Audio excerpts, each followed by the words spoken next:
Guys, this seems pretty scary. Don't mean to be an alarmist, but if this news is true, then I guess we should be alarmed. Do you guys have my audio? Let me have the phone here so I could check out the chats, especially our member comments. Look at this headline. Can you believe this headline? Like, you're like, guys, just get the hell out. Like, just leave. Like, how much more time do we have until this guy leaves office? Like, just get out. Just go. Like, is this real? Like, every time I feel like, oh my god, okay, good. Okay, we're gonna get rid of him. It's gonna be okay now. I like, oh my god, he's still there for another 2 months. And then you wake up to the news like this. Look at the title. Like, guys, can you guys believe this title? Thank you guys for saying audio is good. Trump wanted to bomb. Okay, Iran. I did. Yeah. Trump wanted to boom boom. I don't know what the rules are on YouTube, guys. I don't even. Should I even try? I tried so hard, but I'm still got a strike. I'm just gonna read the title. Trump wanted to bomb Iran and still could, leaving Biden to pick up the pieces. Okay, why? Why did he want to do this? Okay, we're gonna go through this very slowly together. Who is here? I see Deborah here. I see AGA. I see Katie. I see Adam. I see Qasem. Oh, Qasem is also telling me that is good. I see Zarathustra, Atheist King. Wow, you guys are very active here in the live chat today. Mega is here. Vicha is Vicha is here. No privacy is here. Strange usernames. Terrell is here. BB. I don't know, guys. But I need to say something. I can't just say BB because if I try that, then the people who are new here would not have no idea what I'm talking about. Terrell saying seems plausible. Trump ordered the attack on Soleimani impulsively when the military presented it as one out of many options for him to consider. Not expecting him to pick that one. That was actually a good option to pick among all the other options. That ended up being the best option. I mean, that ended up being the exact precise amount of pushback against Iran that wasn't escalating things to a full outright war, but still was strong enough to send a message to Iran. So that seemed good. But this one, I don't know. Okay, let's see. Let's try to be unbiased as possible. Okay, I know that's difficult, but let's try and just go through this. Okay, Trump wanted to bomb Iran and still could. Okay, so let's see. Trump still has time before he leaves office to cause a kind of toxic and even deadly diplomatic crisis that Biden will be hard pressed to undo. President Trump addresses the nation. Okay, that's just the name. That's just a okay. A critical and dangerous anniversary is fast approaching, and President Donald Trump is doing little to ease the tensions that could cause chaos between the United States and Iran at a very bad time. On January 2nd, Trump ordered the assassination by drone of Iran's most revered military figures, General Qasem Soleimani. Soleimani, a close confidant of Ayatollah Ali Khamenei, who wept over his grave, was a high-profile commander in Iran's Revolutionary Guard and was revered by a large swath of Iranian people. But he was also hated by a larger swath of Iranian people. So please mention that. Also, he was like a lot more than just high profile. Qasem Soleimani was like the most influential figure after Khamenei himself in Iran. So yeah, I mean, calling him high profile is a major understatement. Katie's saying this is going to be the longest 2 months for the world. He can still f it up big time before leaving. Yes. Fortunately for U.S. forces, Iran's retaliation was thin. a missile attack on 2 U.S. staffed military facilities in Iraq with enough warning to get troops out of harm's way. Yeah, both of these attacks were very measured, both by the United States and by Iran. Both of them were basically kind of winking to the other side that we don't want to escalate this. United States, by not attacking Iran soil and taking Qasem Soleimani when he was outside of Iran, and Iran by sending warnings to U.S. troops to take the troops out before they do the missile attack. Both of them were like, listen, we need to show that we took a strong measure against you without escalating. Can we stop now? And both of them kind of understood that they want to stop, and they stopped. Okay, so this was, again, this is one of the few things that I've commend Trump for, because taking out Qasem Soleimani was like perfect. It didn't escalate. It was like such a major blow to Iran without an outright war on Iranian soil. And it was a perfect opportunity because Qasem Soleimani was outside of Iran when they took him out. Like, it couldn't have been a better, I cannot think of a better response. Okay. As much as anti-Trump as I am, again, I cannot think of any better, like, give me an alternative. It was a perfect measure taking out Qasem Soleimani. I think that was good. That was a good move by Trump. Okay, again, one of the few things that I say he did perfectly. Marco saying, people here, you included, don't understand this. I actually studied it. Joint Chiefs of Staff, military commanders will never approve this since Trump is a lame duck president. Okay, Marco, then you don't understand, because the president of the United States is the commander in chief. He technically has all the power to override all of his generals. It doesn't matter if the military commanders disagree. Like, they could intimidate him and making him feel like they're in charge, but the president of the United States have the full authority to override all his commanders. So maybe you should study it a little bit more, because that's the president of the United States does have the full authority to override even all his commanders, even if he's a lame duck president. Okay, he can. There is legal ways for him to do that.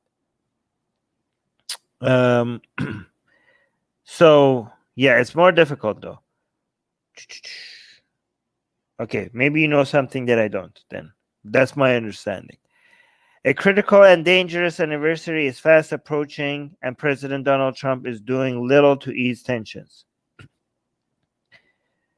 I mean, so yeah, Torel is asking a good question. Like, why the president's authority does not change because he's about to leave office? Okay, he's going to be more under pressure by the Pentagon and others to do what they want to do. But at the end of the day, his legal authority is there's nothing like, oh, if you're about to leave office, your legal authority as president is going to go lower. That's not how it works. But again, maybe you know something that we don't know. The first anniversary of Trump's strike, which the White House proudly publicized during the presidential campaign, will fall a few weeks before Inauguration Day. Trump hasn't conceded, but it seems clear that he will be leaving office. No, are you? Yeah. Albeit without much grace. But before he does, it seems possible that he will attempt a dramatic military move that could leave a real mess for his successor, which may well be the point. The good thing is, Marco, though, that even if you are wrong, Trump doesn't seem to understand this, that he has, like, Trump seems to not be a leader in any way. Like, he's a showman. Trump is a showman. And when people come in with their general outfits and with full authority, and like, he acts like he's tough and commands people to do things, but when these people come and tell him you can't do this and this is wrong, he's like, okay. Like, he's like he was basically always a follower when it comes to what Pentagon wanted. Like, the military, the number of troops that were in Afghanistan, in Iraq, in Syria, Like they completely they microanalyzed Trump's and they completely understood how to play him and make him do and say the things that they wanted, right? So whatever, like Trump doesn't, Trump at the end of the day, if they don't want him to do something, they know how to get him to stop. They understand what to tell him to get him to not do what they don't want him to do, right? And it seems like in this situation, it seems like Trump really wanted to like do an attack, and the people that didn't want it to do an attack are usually the people that others consider military hawks, and the people that want to attack, that want war, and they were the people that said like, yeah, you can't actually do this. This is going to be escalation to a level that we cannot control after. And Trump was the child in the room that was like, can we do this, right? So if this is true, if all of these reports are true, then all the credit, like one of the main credits that people wanted to give to Trump, like what are the things that like from all the things that he screwed up, response to COVID, the the Supreme Court, the attack on secularism, attack on freedom of expression, a lot of, like, the list keeps going on and on, right? But the few things that we could say that it was on the positive was the Soleimani attack, and what was it? The bringing closer Israel to Saudi Arabia, technically not yet, but it seems like it, to UAE, Bahrain, and Sudan. That seemed like a really good measure. However, I don't know if that was his leadership or that was like basically UAE, Bahrain, Saudi Arabia. They wanted to move closer to Israel anyways, and they saw this. They basically told Trump that they saw this opportunity in Trump to do this before he leaves office. So I don't know whose idea was that, but let's give it to Trump anyways. Let's say it was Trump, okay? So we could give him that. But the other main thing, other than Qasem Soleimani and the Israel Arab talks, I don't want to say peace talk, because a lot of people are like, oh, Trump brought peace in the Middle East. I'm like, peace in the Middle East? Israel was never at war with any of these countries. What the hell are you guys talking about? When was Israel at war with the UAE? When was Israel at war with Bahrain? When was Israel at war with Saudi Arabia? When peace in the Middle East? These countries were already allies under the table. The only thing that changed is now they're allies over the table. Okay, so this is mostly symbolic. It's not. It's still very important. It's still very huge. It's going to have a major impact around the Middle East. But peace in the Middle East, my ass, it wasn't peace in the Middle East. These were already allies. Okay, now it's just like out in the open. So, but still, he deserves credit for making that happen. It's like a really successful anti-Iran move. But the main other thing that I didn't mention was the fact that he didn't start any wars. Okay, so that's a major credit that people give him. Like, oh, look, every president for a very long time started the war, and Trump didn't, right? However, it seemed like he wanted to. So that's one major thing that we like. For all the things we hate about Trump, here's another thing that we could give him credit for. He didn't start any wars. Apparently, the only reason why he didn't start any wars is because they didn't let him. They didn't let him. So he wanted to start wars. They just didn't let him. And he's like a pussy that just takes it and just like acts like a bully, acts like a badass in the room that was just leaves, but just like when big boys tell him like, no, little child, you can't do this, and he's like, okay, I guess not. That's what he is like. Yeah, that's not gonna work out, PG. U.S. should do something by supplying weapons to Iranian people who are against the government, just like it did to remove Mohammad Mossadegh. What do you say? Yeah, that's gonna be.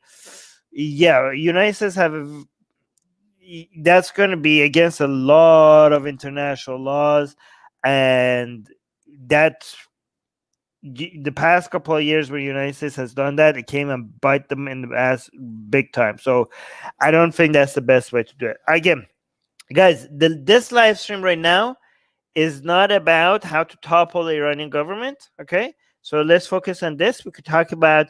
I have my own ideas on how to the best strategies to toppling the Iranian government is. We could do that in another live stream. Okay, yes, a cookie for Trump. Maybe that's what they did. They just gave him a cheeseburger. They're like, here, and Trump's like, can I go to war with Iran? And they're like, hey, Trump, do you want a cheeseburger? I'm like, and you're like, yeah. I'm like, here's a cheeseburger. Okay, go to bed. Okay, go to bed. Let the big boys handle this. Okay, and you're like, okay. That's how it went down. That's exactly how it went down. Okay, Marco is saying it was the same deal when Nixon was about to exit the White House. I was drinking too much. They created a wall against him, and he wasn't allowed to make military decisions. Yeah, again, they technically he can though. They legally he can if he really wants to. It's just that it will become like a major conflict between the military forces and the president, and that's kind of like escalating things to a level that maybe a president is uncomfortable, because again, these military forces are very powerful, right? But legally the president has every authority to be like to the commanders and be like, yeah, I'm gonna do this anyways, and I'm the commander-in-chief, and you guys have to listen to me. But the military people are like, you can do this, but like we could make life very difficult for you, right? But technically, the president can go ahead. He has every legal authority to go forward with this.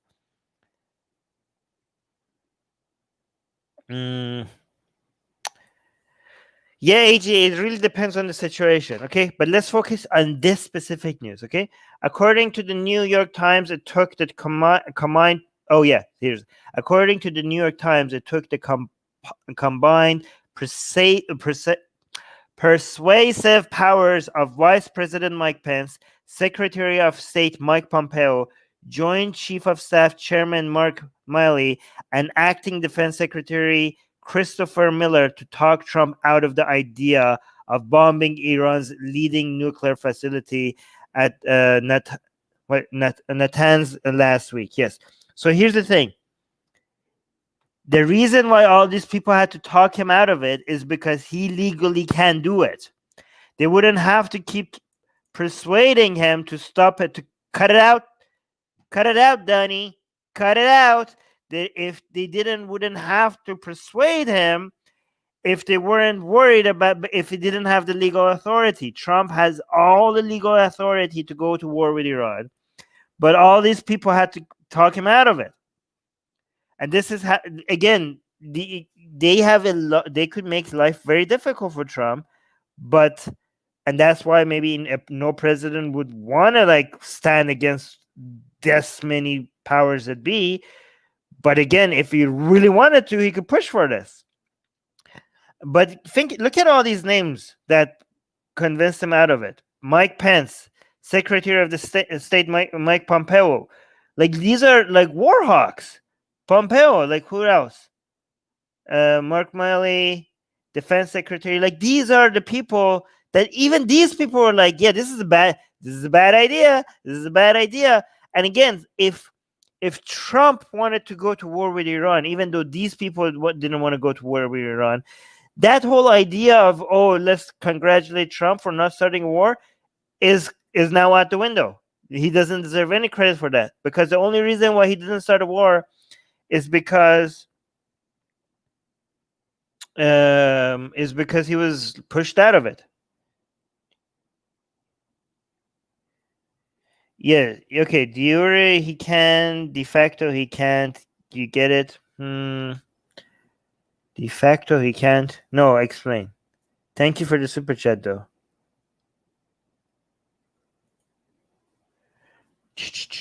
God damn it. How much more time? Okay, but here's my question, though. Why is he wanting to do this? Trump is like, I think guys, I'm going to guess. Marco, thank you so much for the super chat. I'm gonna guess why, okay? Because this seems like such a weird push for Trump, because the only people now Trump has is his base. Everybody else thinks he's a loon, okay? And his base hates going to war. So why would Trump alienate the only people right now that love him? His Trump's base, one of the main things that his base constantly remind us about is that Trump didn't start a war. Trump, and they say Trump pulled the troops out, which he didn't, but they also keep saying that. So why would he do something that the only people that love him right now would really, really hate? My guess, okay, and this is a very wild guess, okay, but it's based on no evidence, so it's not a theory. It's I don't know if it could even be a hypothesis. It's below hypothesis level. I'm just like just guessing. It's just like barely a guess, okay?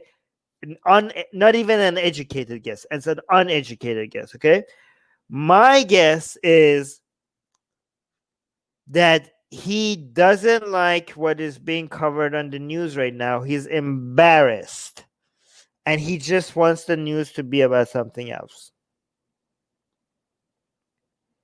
Is that extremely childish? Yeah. Is that very much like Trump? Yeah. I just think he just hates the fact that he lost. He hates the fact that he looks like a loon. And he hates the fact that even Fox News and other Republicans right now are like, what the hell? Why are you acting like this? This is insane. So he just wants the news to talk about something else. I sorry to say LL Puzzle. I just think that he wants to turn on the TV and just stop seeing people talking about how he lost the election. No, I don't. He wants to leave behind a mess for Biden to handle. No, I don't think he doesn't. He thinks like that. Yes, narcissist can't have. Yeah, I think he just hates the fact that he's the world's biggest loser right now. He's the lose. Okay, his entire life, his entire branding, his entire image was about winning and how pathetic losers are. And now the entire planet is talking about his loss. He's the loser in chief. Imagine imagine what that does to you. Imagine what that does to you. The person that was so obsessed with being the winner, now having all of the world focusing on the fact that you lost. For somebody that is so obsessed with their own image and how people talk about them, the entire reason why he ran for president was because not enough people were paying attention to him. And now the whole world is paying attention to him, but it's not the type of attention that he wants. That I don't know, but I think that is doing something to him. I think that's like breaking him apart mentally. I don't know. So he just wants to like TV, like he judges how the world sees him based on what's on TV. And he just wants the news to be about maybe him going to war or being strong against Iran or something like that. Even if that comes at the cost of alienating his base. Again, just a guess. I have no idea. I don't read minds. I do not read mine, but let me know what you guys think. Yes, Katie, loser in chief. Oh, you said it before me? I commented it before Armin said it, but he said it before highlighting my comment. Okay, Katie, fine. You said it before me. You want the credit? Jesus Christ. And now he is one of the biggest sore losers of all time. Yes. It's actually worse than losing. He lost with no dignity and no grace. He made he's like going out like a crying baby, like it's somebody that is in denial. And now I think he himself is realizing that his loss was legit and how embarrassing it looks for the fact that he was denying his own loss. I think he's realizing how embarrassing that whole situation is. Let me see. Do you guys what do you guys think about my theory? Any comments on my? I'm not even not my theory, my hypothesis. Secular atheists saying, long story short, Trump is a person who is ready to f the whole earth just to have a good image. Yeah, of course he doesn't care about anything other than his image. I think that is pretty clear to me that Trump, like people calling him a racist, a this or that. I think there's only one thing that drives him, and that's his image.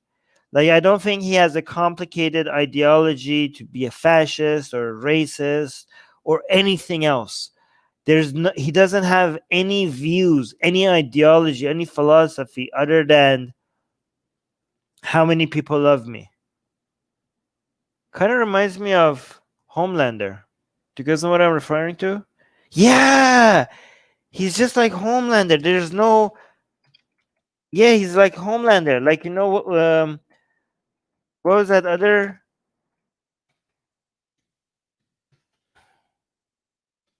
What was that other girl? Was it Stormfront? Yeah. Okay. So you guys know what I'm referring to? Yeah, the boys. Yes. So Stormfront was a Yahtzee, and she's like in the movie in the TV series The Boys. She has like a ideology that she's motivated by. It's not about her. She's driven by this very evil ideology. That's what makes her dangerous and evil, right? And a lot of people think Trump is like Stormfront, but Trump is not like Stormfront. Trump is like Homelander, because a lot of people think Trump is like a fascist wannabe or a racist. No, no, no. Trump is not evil because he's like Stormfront. Trump is like evil because he's like Homelander, because he only cares about himself and how many people love him. So see, there's two different brands of maniacs, Stormfront versus Homelander, and a lot of people think Trump is like Stormfront. I think Trump is like Homelander. Soraya saying, I only wish Modi to fall in the same way in India. Why are we talking about a hypothetical? Okay, because we're talking about this news article. We're not talking about, we'll talk about India on another day. According to the New York Times, it took, we already read that. Less notice was another meeting a day earlier, also reported by the Times, when a smaller group of national security aides met to discuss Iran and especially its actions in neighboring Iraq. What is this video? Do I want to play this? Is this relevant to what we're talking about, or is this just like just a random news segment? Okay, I'm just gonna go look. You're not gonna play, hey? Okay, so forget you then. I can't even pause you? Wow. Okay, I'll just mute you in case you start playing. This is a critical issue. Depleting troops levels in Iraq could leave the remaining forces more vulnerable. Even the heavily fortified U.S. embassy in Baghdad, among the largest U.S. diplomatic facilities in the world, is potentially at the mercy of rockets and artillery from Iraqi militia forces. Yeah, this is a situation like a damn if you do, a damn if you don't. This is very complicated. I did an entire episode with this regarding pulling out troops with an expert. It's a lot more like a lot of people like, oh, pull the troops out, or no, we need to stay in. And how you do it and when you do it and what you do before you do it is, guys, it's a lot more complicated than a lot of people realize. Already in September, Pompeo personally threatened to pull all personnel out of the embassy unless the Iraqi government managed to rein in attacks on Americans assigned there. Ooh, go away. But these militia forces, by the way, guys, when they say militia forces in Iraq, they're all Iranian. I mean, they are technically not Iranian citizen, but that's the genius of the Islamic Republic of Iran to be able to claim deny any involvement because it's none of its citizens involved, even though it's all these militia forces, they're tied to Tehran. But these militia forces, it seems, are building strength and reach thanks to support from Iran. Oh, see, I spoke too early. And it's a Revolutionary Guard. Guys, by the way, when people like Kyle Clancy tell you, like, it's just the Sunnis, it's the Sunnis that are the T's, the Sunnis that are doing all these, like, harm to our force, it's bull crap. I mean, when we say the Iran government is a state sponsor of terror, it's because of crap like this, okay? It's because of crap like this, okay? So the Sunnis create a lot more lone wolf and like one-off, just a 1 or 2 years situations like ISIS, but Shia governments like Shia government like Iran, they produce consistent, funded, organized, very well trained, consistent hassle to the whole planet, across the planet, using proxies that are, a lot of people would deny that are tied to Tehran because they're not technically Iranian citizens. Okay, so do not let anybody tell you that the Tehris are mostly Sunni, because they're not. The main ones are actually Shia. Let me see what you guys are talking about. Katie saying Trump is basically the whimsical child in the White House family who got the superpower to make everyone do whatever he wants. So the family needs to keep him in check at all times. So the last 4 years of the U.S. government can be turned into a metaphorical horror movie. Huh. How does Peshmerga... Okay, I don't know, PG, if you understand when I tell you that the questions need to be relevant to what we're talking about today.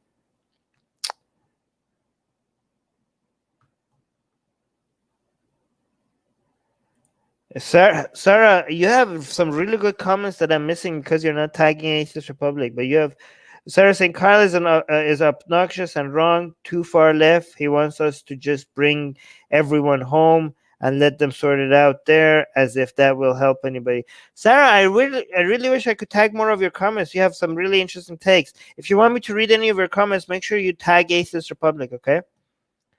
You have your comments are very interesting. No, that's okay.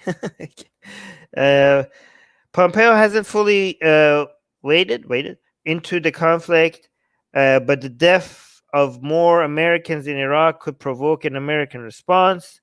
Yeah, so here's the thing. I think the Iranian government has mastered the art of killing enough American soldiers.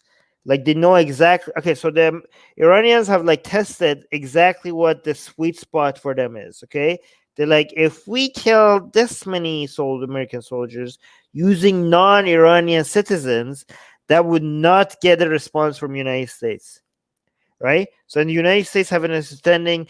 It seemed like United States government is like, has made a deal with Iranian government, okay?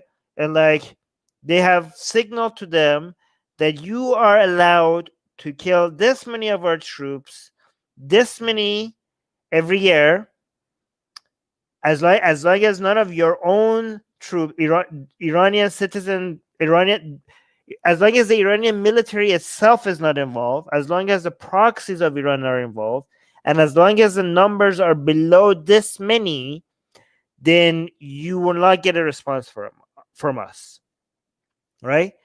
And Iran is like, has played around with that number to know exactly where that level is. are like, okay, we need to kill this many American soldiers this year using our proxies, not our own military, and this will, if we stay below this number, sometimes they experiment like, can we go a little bit higher? And like, oh no. And sometimes they go a little bit lower, and they're like, we didn't meet our quota this year, right? So they just like, they have, this is a dance between the US government and the Iranian government, right? But the death of more American, yeah, okay. So if it becomes too much, then the American government is pressured to respond, okay? But again, if the American government is not feeling like responding, so this is what Iran's government does for the US government, okay?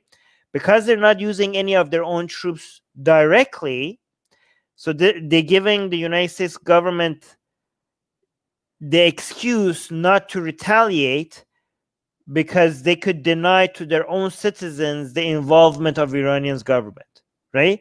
They could be like, because if it was Iran's own military doing this, then too many American citizens were like, well, where's the response?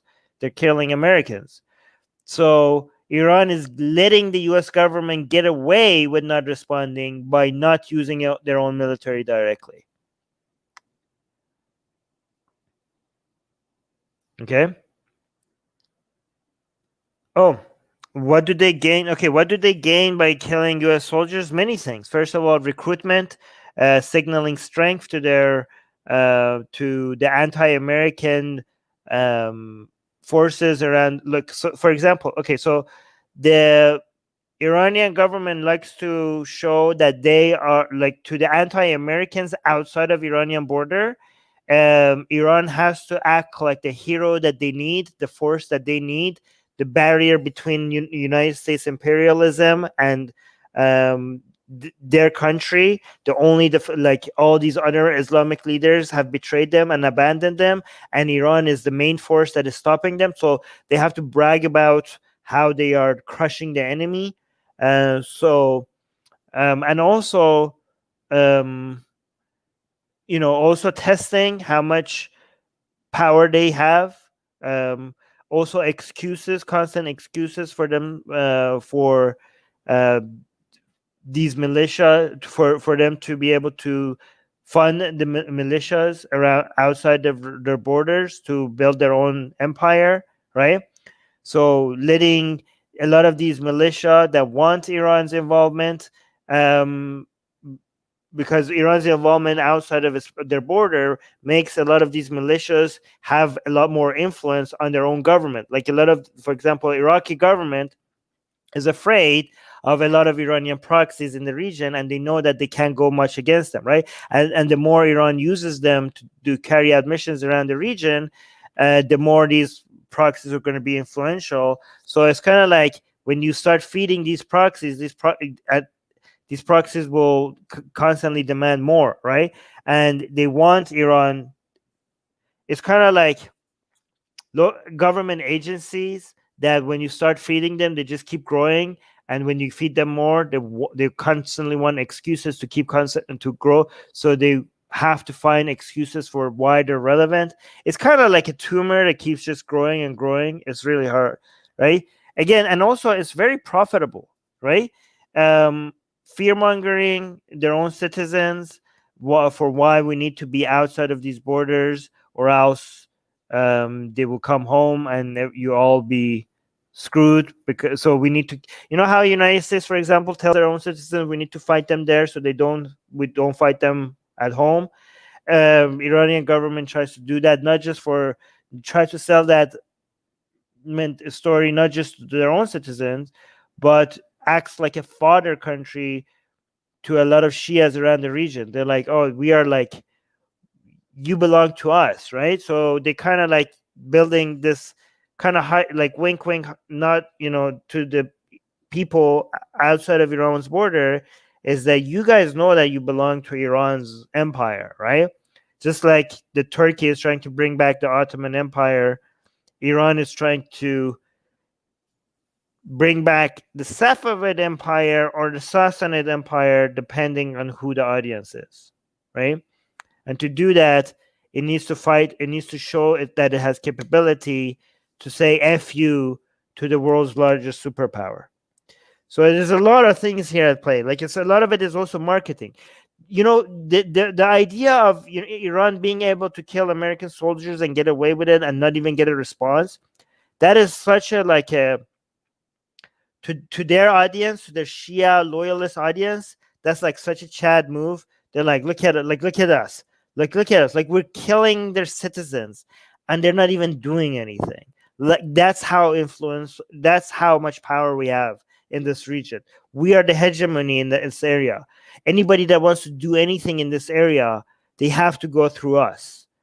So there's so many different, that could be like 5 hours of discussions about how different narratives are built around these strategies.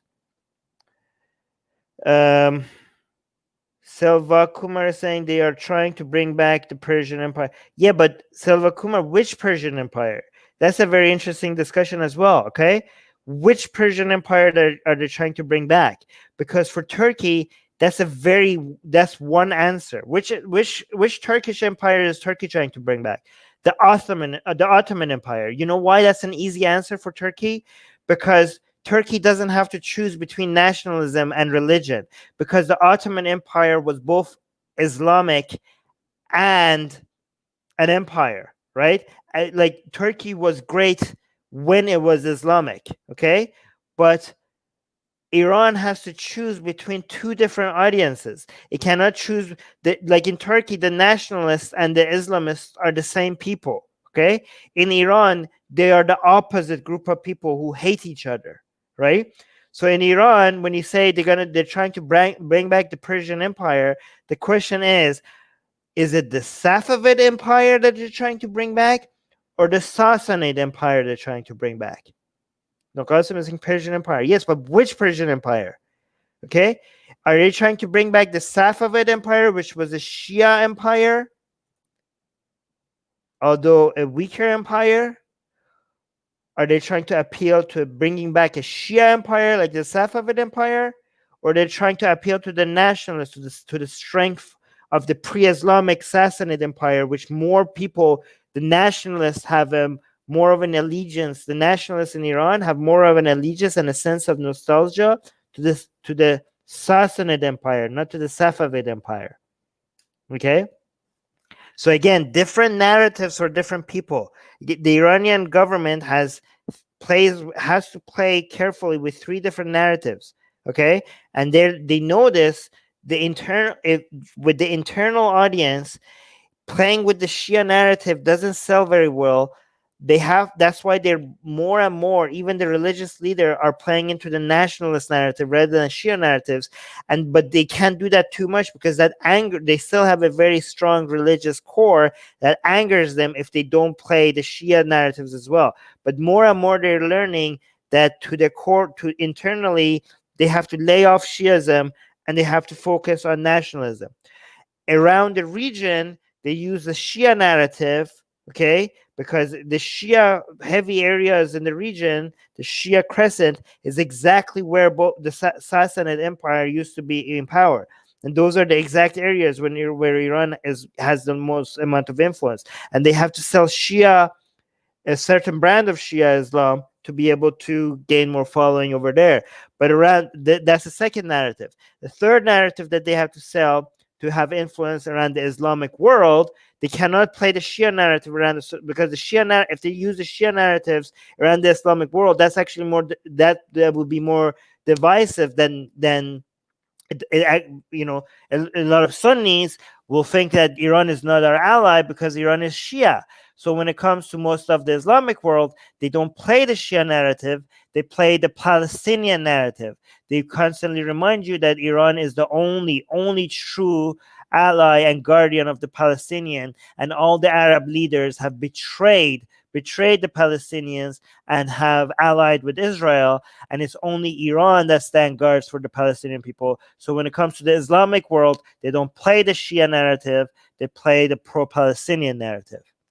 Sarah saying, what do you think Iran will do if Trump did attack them now? knowing he lost and there will be new leadership soon. I think it would be, I have no idea, man. I have to think about that. That would be absolute chaos. I think there would be there's so many targets for Iran to just go at. Like there are, like, do you guys understand that for United States to attack Iran, they have to go all the way over there. But for Iran to attack United States, there's so many very, very, very expensive assets of United States within reach of Iran's missiles, right outside Iran's borders. Like Iran doesn't have to travel all the way to United States to cause a lot of damage to United States and its interests. That's how empires fall, because they spread themselves too thin, and your enemies do not have to hit you at the core to cause a lot of damage. This is how asymmetrical warfare is won. You could be a much, much weaker power and yet be able to cause a lot of damage to your enemy, because your enemy is a lot more powerful, but they have spread across the planet in so many places, and all you have to do is inflict a lot of damage to exactly where they are right next to you. Okay, so they have a lot of options. Okay, let me guys, we have to focus on this article. But the death of more Americans. Okay, we already did. NBC's news. Courtney Cube and Carol E. Lee reported that Trump had authorized Soleimani's killing 7 months before it took place, and that it was dependent on whether Iranian-backed aggression led to the Americans' death. It did, and the U.S. military acted. Okay, guys, this decision by Trump, if it was such a bad idea, like, as much as I keep saying that this was a good move by Trump, the way it works is that Trump's like has a lot of bad ideas when it comes to making military decisions, right? And they convince him out of most of them, and the one that randomly ends up being a good one, they just let it stay. So even this one, I don't know if I should give Trump credit for, because Trump is like a random, nonsense generating machine that every once in a while might pop out something that be like, the generals be like, yeah, maybe we could let this one stay, right? So the reason why he came, like, this idea was out there 7 months and people didn't shut it down for all that time, is because the generals decided that, yeah, this could work, right? So even this, I might not give credit to Trump for this, even this one.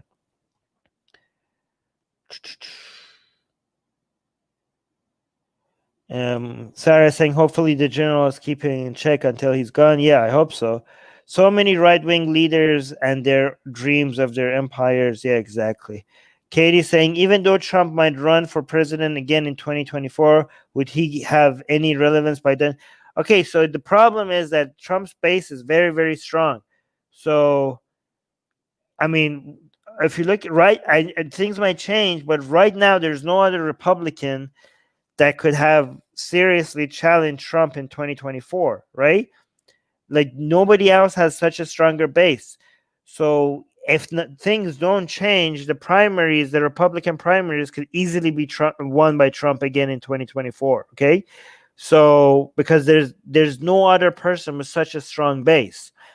But if he wins the primary again, things could change a lot by then. But if he wins the primaries, whether or not he's going to be able to win against Biden or Kamala, or I don't know, whoever's in charge by then, it really depends on Biden's performance in the next 4 years. Really depends on Biden's. It really depends on what Biden does in the next 4 years. So, as much as I think there's going to be a lot for us to criticize Biden for, I think he's going to make a lot of mistakes, and we're going to criticize him for him. I really hope he doesn't screw up too bad. I really hope, like, we could have shows where we're like, holy crap, Biden is surprising us with some really good decisions, right? I really hope we could have shows like that. I don't know if that's going to be true, though.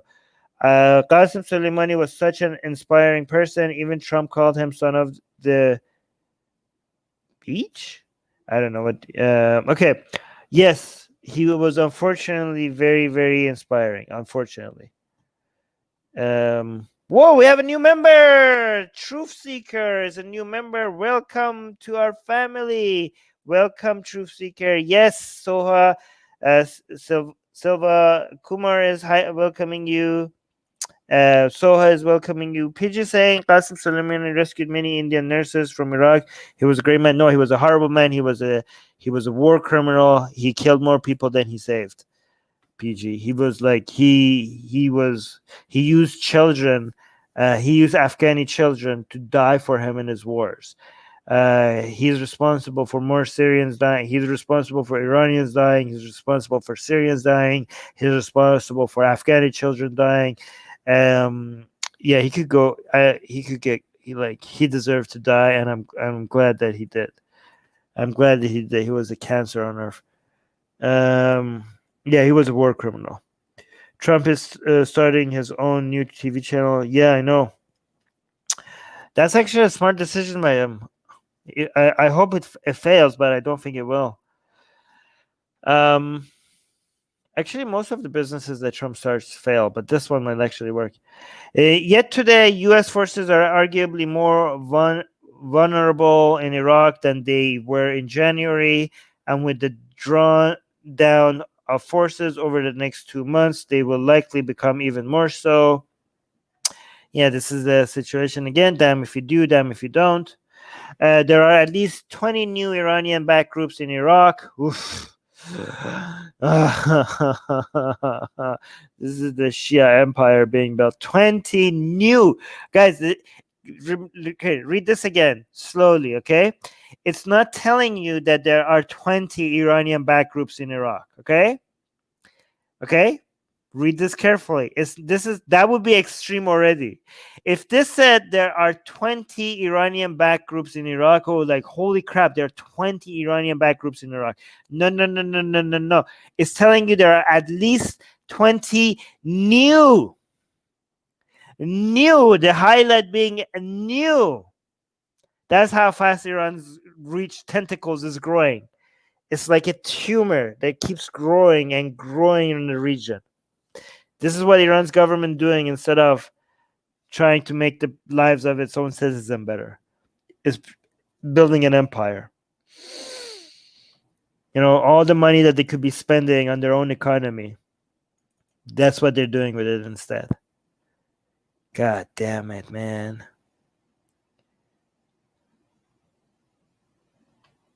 God damn it, this is scary. There are at least 20 new Iranian-backed groups in Iraq, and as one of America's leading observers of Shia militias, Philip Smith. Wait, is this the who is this? No, okay, I thought this was someone else. Philip Smith of the Washington Institute of Near East Policy told me some have claimed attacks on U.S. forces, and all have demanded the U.S. pull out of Iraq. Yes. You know what? This is the thing, though. I don't know if they're being honest. These militia groups keep demanding. They keep telling like Iraqi Shias, like, "Ooh, look at us. We're gonna push back the U.S. government out of Iraq." I don't know if all of them are being honest. They say they want the U.S. government out of Iraq, but I would bet money that most of them would like the U.S. forces to stay. U.S. forces are easier targets in Iraq than they are back at home. I bet you that they publicly say that the U.S. forces want U.S. forces to pull out of Iraq, but they're loving the fact that they have access to U.S. forces in Iraq. So I don't know if they're being very honest when they say, like, yes, pull out. Truth Seeker saying, during early days of ISIS, Obama regime let it grew to counter Iranian influence in Iraq as counterbalance, but it backfired. I don't know if I don't think Obama let them grow on purpose. That's not, I don't believe that. Unless you have like some serious evidence for that. That sounds like a conspiracy theory. Let them grow on purpose. No, I know that Obama underestimated them. Yeah, I don't think that is fair. Let them grow to counter Iranian's influence. I don't think that is fair. I think that Obama would knows that actually ISIS growing. Actually, no, truth seeker. I'm almost sure that that is incorrect. I'm sure that I'm almost sure that is incorrect. But maybe you know something that I don't.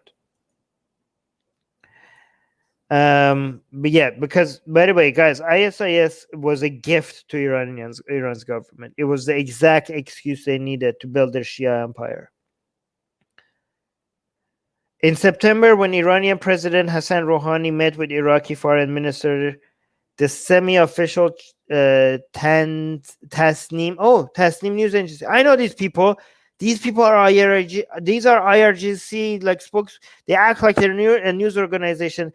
I know these people. Oh my god, I hate these people. These are like this is a fake news organization that is basically the mouthpiece of IRGC. I remember them because we were reporting their tweets when they were like posting pictures of people who were in the protests and reporting them so that the government could go and hunt them down. And we were telling Twitter to take it down because they were putting people at risk of execution, and Twitter wasn't taking them down. And my Twitter account is down. By the way, my Twitter account right now is fully suspended, even though Tasneem's Twitter account, who was basically reporting people who are in the Iranian protests for the government to go execute them, their Twitter account was never taken down. So yeah, great job, Twitter. The semi-official Tasneem news agency said the two described the withdrawal of U.S. forces as a collective duty. See, again, this is the Iranian forces will claim victory whether the United States pulls out of Iraq or not out of Iraq. Okay, if they stay in Iraq, they'll keep hunting them down, and every kill would be like a trophy. And if they do pull out of Iraq, they will be like, well, they had to pull out of Iraq because we forced them out of Iraq, and they claim that as a trophy as well. Okay, they will. If the United States pulls out, they will like, we forced them out. Yay to us! This is why you need us. And if they stay, every single American soldier dying will be claimed as a victory. Indeed, within hours of the Pentagon announcement of partial troop withdrawals, streaks of red light crossed the sky. Streaks of red light crossed the sky as militia units lobbed four rockets into Baghdad's highly fortified green zone. Oh, Jesus Christ. It was a clear flexing of might and an end to a truce that had been declared unilaterally by the militias. It could also mark the start of a season of retaliation as the Soleimani anniversary approaches, a most inopportune time for U.S. withdrawal. Okay, guys. So here's the thing. Look at this. So you guys just notice what's happening. Okay, I think I'm gonna interpret this in a different way. Okay, so Pentagon is announcing that they're gonna withdraw the troops, and Iranian militia proxies do a flexing. Do you think that the militia units will be flexing, will be showing you the signs of things to come if they genuinely wanted the Pentagon out? Like, think about it. Think about this, okay? So Pentagon is like, okay, we're going to be leaving. We're going to be reducing the number of troops. And the militias, they shot rockets as a sign of things to come. You would think if they want the military out, they would do this after they're gone. They wouldn't be signaling what's going to happen when you're gone. If they're warning people, if they're warning Americans, they'll be like, okay, you're leaving? Let me flex some muscle. Let me show you what's going to happen when you leave. It's almost like they're like, you don't leave. It's almost like, hey, it's going to be chaos if you leave. Look how much power we have. You have to stay. You know what I'm saying? Do you guys understand what I'm saying? Somebody word this better than I am. Marco gave us a €5 super chat. Thank you so much, Marco. saying one of the streams when you had no idea what you're talking about, geopolitics and military. It was fun, but please stay away from stay with religious activism. Marco, you have no idea what you're talking about. This is my expertise. I know a lot more than you about this. This was completely. The level of knowledge I have on this is more than most people, most of the streams, and most of the news articles that I read. You probably have no idea what you're talking about, because this is, I'm giving you such nuanced take. I consume the analysis both from the American intelligence side, from Iranian side. I listen to the propaganda coming out of Iraq, the propaganda coming out of IRGC, the propaganda coming out from Iranian government fundamentalists and their reformists. I listen to the opinions of people on the ground in Iran, in Baghdad, and their military leaders, and the analysis of experts on all sides, and their debates against each other. So trust me, if you think what I said is completely, even if you disagree with me, if you think I had no idea what I'm talking about, that's because you probably have no idea what you're talking about. I'm sorry to say. Yeah, even if I consume a lot of content on this, and I know that most of the highest paid news organizations don't have the level of nuance that I just brought to you guys tonight. And I listen to these people in their own original language and their mention of their plans and the details that they have, the different narrative that they sell to different groups of people, and their counter narratives that they have to them. So, and I also have brought on this channel, on Atheist Republic, I have brought intelligence experts from Canada and United States, and I debated them, and they were actually impressed by some of the counterpoints I brought to them on this channel, right? So if I've impressed intelligence agents that have studied, that has spent their entire lives studying this, for you to say, if you had said like you disagree with my position, I would have accepted that. But for you to say I have no idea what I'm talking about, then that means that you have no idea what you're talking about. Because even if you disagree, what I've shown is that I have a lot of knowledge on this topic. This is one of the few areas that I'm so confident that I have a lot of expertise and a lot of nuance, and I know a lot of more detail. I have more detailed knowledge in this than people that than a lot of experts that I've seen come on Al Jazeera and CNN and Fox News. Like, their takes are so wrong and so out of touch with the reality on the ground. So this is something that I'm a little bit more certain, well, not a lot more certain about my takes than some other talk. Like when I talk about other countries, I say I give my analysis on those with a lot less degree of certainty than this one. This is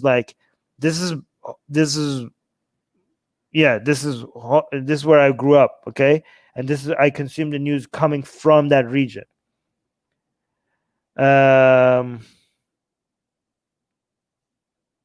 Yeah, Marco, I never said Bumble.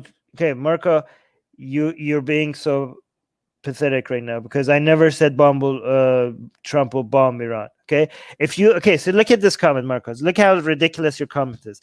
I said that Trump will never bomb Iran, and you still made a video about it. Okay, so even though Trump didn't bomb Iran, the fact that you were so certain about it shows how ridiculous you were. Just because it didn't end up happening, that means your certainty was granted. You don't even know how skepticism works.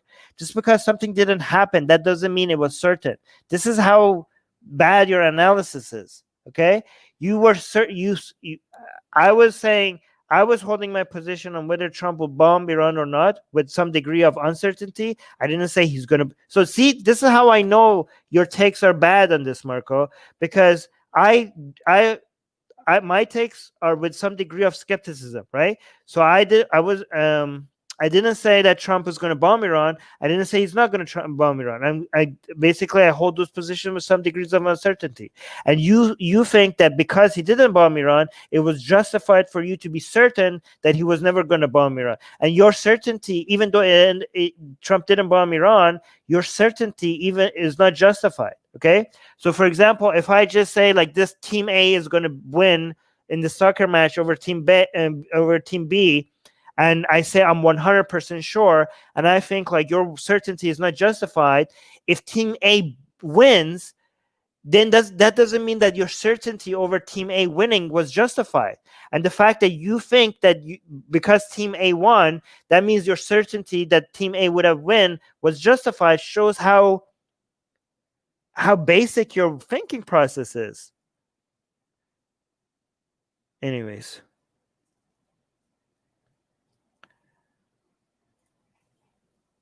Let me see if anyone else is here. Okay. All right. I'm going to end this here. I was going to say something else. I forgot. Yeah, but you guys, again, this is a more important point. I was going to see if you guys understand what I'm trying to say. I'm saying that the fact that these militias shot out these rockets, right when the Pentagon is signaling it's time to leave, the message that this might be is that, look, we are too strong for you guys to leave. If you leave, you're giving us too much control, and maybe this is going to put too much pressure. Like maybe like the militias, the Iranian militias, are trying to give ammunition to the forces in the United States that say that we shouldn't leave because look, the militias have too much power. If we leave, we're going to give them too much control. And by shooting out these rockets, these militia units are trying to give more ammunition to the people in the United States government that want to make that argument, so that they give them the excuses to stay. Do you understand what I'm saying? Am I making my point clear?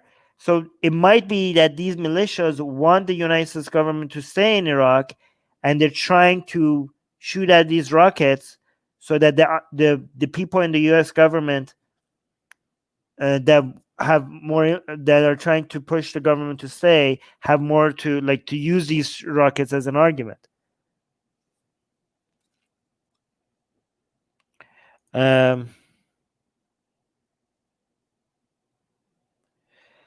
Yeah, but okay, but PG, yeah, I agree with PG on here. Oh, surprisingly, I agree with you. Attacking an embassy means attacking on U.S. soil. Seriously, Iran is taking a big risk. Yes, but that's why they didn't attack the embassy. They just shot it in the air, just to show you what they can do, just to show the people what they can do, because they can do all of these things. And they're like, don't leave. We like you here. We like U.S. troops in our backyards. You're easy pickings in our backyard. Sarah saying, but isn't the message to the people they want on their side? We are so powerful, we're making them leave. Again, technically they don't want them to leave, but if they do leave, that's the angle that they're going to play. And again, it really depends on who. There's a lot of different forces in the Iranian government that we could be referring to, right? So there are different competing powers as well.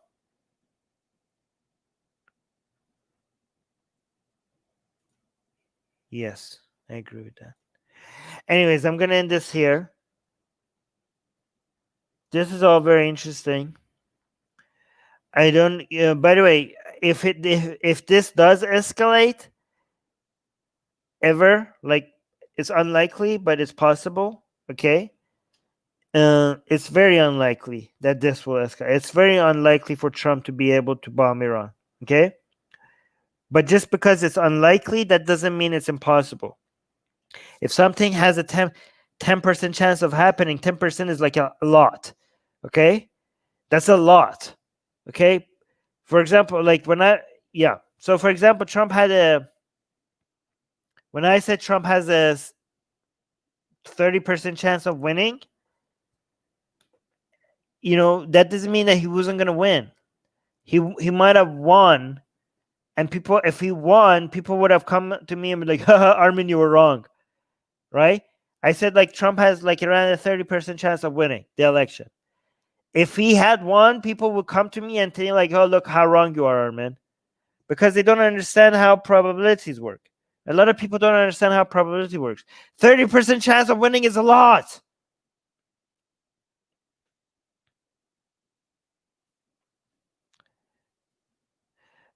Marco, I don't care what you think right now. The fact that you're certain just shows that you don't know how to properly do skepticism. So yeah, I'm so sure that I'm right. I don't care about what you say after, because the fact that you're so certain about geopolitics that has the most highest number of external fact, even if you end up being right, the fact that you're so certain about it shows how wrong you are. Shows how bad you are at skepticism, shows how you don't understand that something with so many external factors doesn't warrant any degree of certainty. Like, your analysis is so bad if you're this certain about your position. Katie's saying, let's hope. No, I'm not going to make a bet. Like, you still don't get it, Marco. You still don't get it. I'm trying to tell you that your certainty is unwarranted, and you think like you think if things go your way, that means you're certain. You still don't understand. You think you're so smart and you're so bad at this. If things happen your way, if it ends up being true, if what you're predicting ends up being true, the fact that you were certain about it being true means that you were bad at doing analysis. Even if it ends up being your way, that means you're a bad skeptic. Oh my God, you still don't understand it. Look, you're still saying you want to bet. You still don't get it. You're just so bad at this. Katie's saying, let's hope Pence gives Trump a candy bar the next time he wants to go to war. Yes, I agree with that analysis. Okay, guys. I also think it's very, very unlikely for Trump to go to war with Iran. I'm just not as certain as Marco is, because there are so many guys. When we're talking about geopolitics, the number of things that are at play, the number of things that could influence the outcomes, are so high, right? There's no one that has the predictive power to be able to be certain about any outcome. Okay, and just because an outcome is more likely, that means if you predict it and you claim to be certain about it and it ends up happening your way, you end up looking like a genius. But do not, the people that are the only people, the people, no, the people that you have to be careful about the most interesting are the people that that pretend that they're certain about something. Okay. And this is the problem with a lot of people, that when they go and find the people that they want to trust, we are so attracted that, it seems like strong. It seems like, ooh, look at me, I'm so certain about this. And people see certainty as a sign of strength, and they become attracted to people who are certain because they're attracted to strength. They're attracted to confidence. Okay, people are very attractive to confidence, and instead of following the people who are showing skepticism, they follow the people who are certain, because confidence is a sign of strength, and people like strong people. People want to follow content creators and analysts that are showing strength. Okay, and they're attracted to that, right? What our trick has to be is, because we cannot rewire people's brains, right? Strength is attractive and people like strength. So we cannot be like, what we have to do is we have to sell the idea of admitting uncertainty to be a sign of strength, because we cannot rewire people's brains to be attracted to weakness. Okay, we cannot do that, or we cannot do that, right? We cannot be like, oh yeah, this is a sign of strength, but don't like that. People like strength. Okay, so instead of doing that, we have to try to convince people that being able to admit that you're not certain about something, being able to admit that you are unsure about something, being able to admit that your analysis is just, this is what you think is probable but not 100% certain, and admitting that, sell that as a sign of strength. That's our challenge to promote skepticism.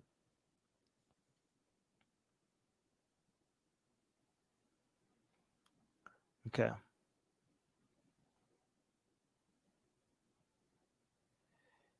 Look at this person. Look at stupid F's discussing about geopolitics and military tactics. You should stick to mocking religions. Arjun, very, very nuanced take. You are like so intelligent, and you are, look at this. Look at this nuance, well thought out pushback. Obviously, we are the stupid ones here, and your comeback to our analysis was so indicative of your intelligence. It's not that you're the idiot here who doesn't have any intelligent comeback against what we said here. It's not that you're the idiot here. Obviously, we are the idiots here, and your nuanced take against us just destroyed all of our analysis, Sergeant. Just go imagine that you're the smart one here and we're the dumb ones, okay? Just whatever makes you feel superior, okay? These fucking morons. Yes. It's amazing how the lack of self-awareness when people come and call you stupid and their pushback against you is so moronic and so lacking of any intelligence that they cannot even see how stupid they're. Like, they call you stupid when they have the most dumbest takes. Yeah, people do not like uncertainty. Exactly. Look at Marco. Marco thinks he's annoying me. By the way, this is another tactic. Okay, look at this. I apologize for annoying you, Armin. I'm sure tomorrow you'll be less angry about me. If it means anything to you, I remain your staunch supporter. Thank you so much, Marco, for supporting me. But this is another comeback when people don't have anything to say about why you're wrong. They apologize for making you angry. You have seen me angry, okay? I usually get angry very, very easily. But I have not gotten angry with you, Marco, today, but this is a standard response to be like, "Oh, I'm sorry for making you angry." Even though actually today was one of my my responses to you was one of the most calmest ones I had. But again, when people don't have something to say for why you're wrong, they just like make fun of you for being angry. I mean, there's nothing wrong with getting angry, but today I didn't get angry, right? Today I didn't get angry, and today I didn't even start yelling at you for anything. But this is what you say when you can't actually say why I'm wrong. You make fun of people's. Yeah. I mean, I do. I mean, it's a clever strategy. I do that.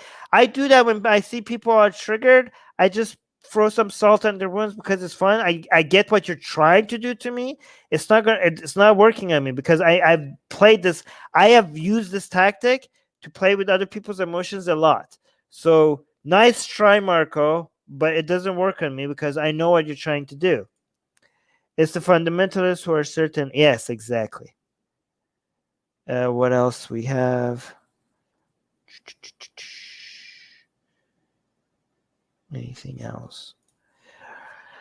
Terrell saying this is the power of doubt. A single seed of doubt can be what makes the difference between whether somebody puts on a certain type of belt and hits the button or goes home. Okay.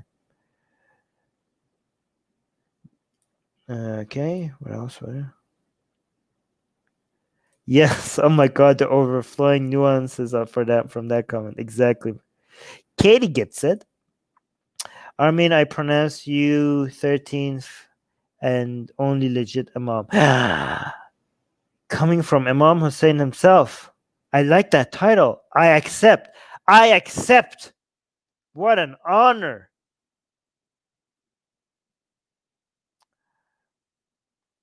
Marcus saying, you made no point. I was just trying to be nice. We can discuss things if you want. Well, you're not making any points. I made a lot of points, but all you say is stuff like this, which is like 0 points. All right. But I appreciate Marco for... Marco saying, I was apologizing because I care about you. Well, I wasn't angry, so you no need to apologize. Thank you, Marco. I appreciate your support. I did not get angry. I was not upset in any way. In fact, I was happy that you pushed back against me so I could use it as a way to show the difference between certainty and skepticism. Okay? So don't worry about that. And thank you for the super chat. And I appreciate you being here, even though I constantly single you out. So you're very, very tolerant of my attacks on you. So I appreciate that. Imam Armin has a certain ring to it. Yeah, I like that too. Yes, Imam Armin, the 13th Imam. I like it. I like it. I like it a lot. All right, we have to end this. The Ayatollahs have disappointed me too long. Imam Armin, bring back Karbala. Okay, 72,000. Well, you lead the way. I'll bring us new following. I like that. Sarah saying Armin speaks passionately, comes off as anger sometimes, happens to me a lot. LOL. No, I do get angry a lot, and I like it when I get angry. Okay, people think I'm upset when I get angry. Anger is fun sometimes. Sometimes you need to get. I mean, I didn't get angry today, but when I see something and makes me angry, when I just show my anger to you guys, I go back and I feel a lot better. I'm like, that was fun. This is something that deserves anger, and you guys are, as a whole, you're kind of like my therapist, right? There's something I read on the news, or there's a nonsense that I see that is making me angry, and I come here and I express myself, and it feels so good to express myself to you guys. Okay, I mean, it didn't happen today, but when I do yell at somebody or something, it's not because I'm, it's good. It's healthy. Guardian Imam of the Ari. No! Katie. No, Katie. Cut it out. Are you trying to get us in trouble? Imam Guru Armin. The passion is why we love Armin. Oh, thank you. Anger is my feel most. Bro. Yes, me too. Okay. All right, guys. I'm going to head out. Thank you so much for being today. I'm not going to yell at you today because I think some of you are going to get upset. But if you want to join us, to join the Atheist Republic family, okay, just know that I'm going to disappoint you one day, okay? I'm just letting you know that if I have not yet said something that is going to be really disappoint you in so much, I'm going to have a take one day that you think like, oh my God, I respected Armin so much. I can't believe he has a take like that. It's going to happen. And one day, maybe I'm going to single you out in the live chat and I'm going to ridicule you for your ideas. And you do that to me too, Ella. So it's only fair, okay? I'm just letting you know, you could join the Atheist Republic family just by clicking the subscribe button, but do that at your own risk. I'm going to say something one day that you are going to find so wrong, okay? And if you don't find something that I say that is not wrong, then there's something wrong with you, because there's no way. There are some people that I follow, and I was worried sometimes because I was agreeing with them too much, and there's no way. I was like, well, am I becoming like a cult following? Like do not trust me. Do not. This is what I'm telling you, okay? People call me Guru Armin, okay? I'm the only guru. I think I'm the only guru. I'm not sure. Okay, see, skepticism. I think I'm one of the only gurus that tells you not to trust me, okay? Even if I'm wrong, what I'm doing here with you guys, do not take my conclusions and think that my conclusions are correct. What I'm trying to do is show to you my thinking process and to see if you could criticize my methodology, okay? My methodology at getting the conclusions, okay, is what you guys need to tear apart. Whether you agree with the conclusion or not, right? So sometimes we look at the news, we try to analyze it together, we apply skepticism, we apply Occam's razor, we apply the logical fallacies that we know. And what we are mostly trying to do here is not to just come up to the right conclusions, is to come up with the right methodology together, okay? To see what methods give us the best results together and how to apply that to the news that we consume every day, and also to the content, to other content, like to other ideas that are being spread, right? Whether somebody trying to sell you Islam or Hinduism or not Buddhism, We're gonna lay off Buddhism. Apparently, that's untouchable. But every other idea out there, we're gonna go and see if we can, if people are selling BS to us or if there's something there. Okay, so subscribe, join me on this journey. Attack me as much as you want, like Marco did today. I hope I get like better attacks though, Marco. Something that actually challenging. But yes, I think we're doing good here. I honestly think we're doing good here. Okay, and I think you guys are. I'm not trying to teach you something. I think I'm learning from you guys as well. You guys do a very good job at holding me accountable, and that's why I love you guys. Okay. Today, I'm going to extend my love to everybody who's watching, even though this is a unique time, okay? Usually, I only give my... No, actually, I changed my mind. I only love the people who are subscribed. If you're not subscribed, I hate you. What's wrong with you? You know this is a good channel. You know that we have good takes here. You know, even if you disagree with me, the way I analyze... Even when you disagree with me, my take on things help you process the information better for you. You know this is a good channel. So I don't know why you're not subscribed. I do not love you. In fact, I hate you with my core, like to the bones. I hate you, okay? You do not deserve my love if you're not subscribed. Subscribe, and I will extend my love to you, okay? Anyways. Bye. Subscribe! I told you to subscribe, and you still didn't subscribe. So I'm going to just tell you, just subscribe. What the fuck is wrong with you? Just subscribe and hit the bell button. Do it! Do it now!